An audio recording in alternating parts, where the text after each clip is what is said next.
Hare Krishna Prabhu, please accept my humble obeisances. All glories to Srila Prabhupada.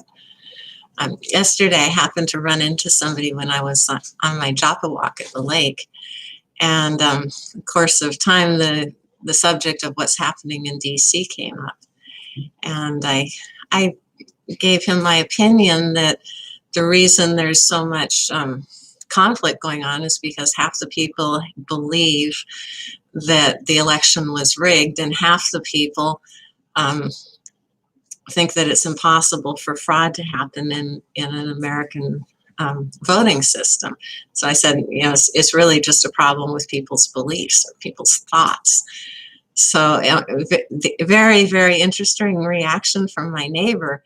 He kind of went ballistic. Unfortunately, I know him well enough that I wasn't afraid, but it was quite an intense experience, and I had to quickly change the subject. But that brings me to the subject of we all want to be happy, and happiness comes from having thoughts, happy thoughts. So it's like this big illusion that if we get money and things, that then we'll have so much security that we can have happy thoughts. But as devotees, we know that's not actually true at all. It's like we have the amount of happiness that our karma will allow.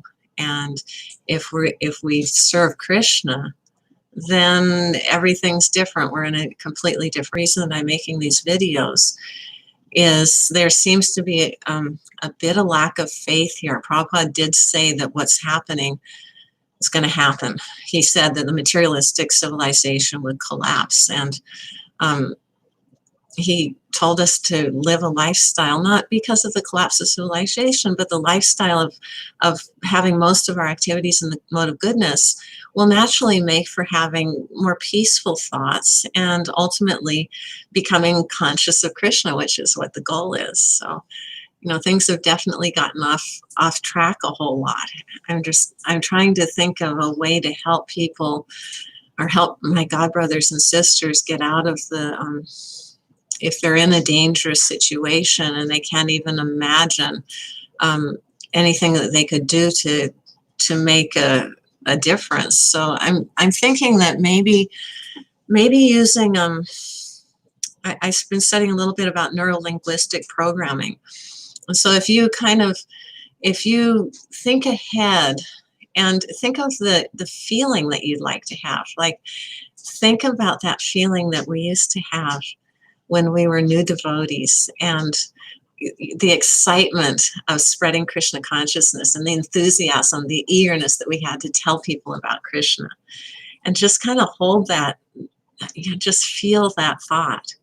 And now go ahead and put that into the future. Stand up above your timeline and take that feeling of the missionary spirit of pleasing Prabhupada, of pleasing Lord Chaitanya. I have to admit, from what I've seen of most Krishna conscious communities lately, like the temple around, anyway, various different temples, is more like a social club than a missionary spirit. I mean, yeah, there's a little bit of book distribution going on, but it's not the mood that we had that, let's just tell everybody about Krishna. We didn't believe it. And now the world is collapsing.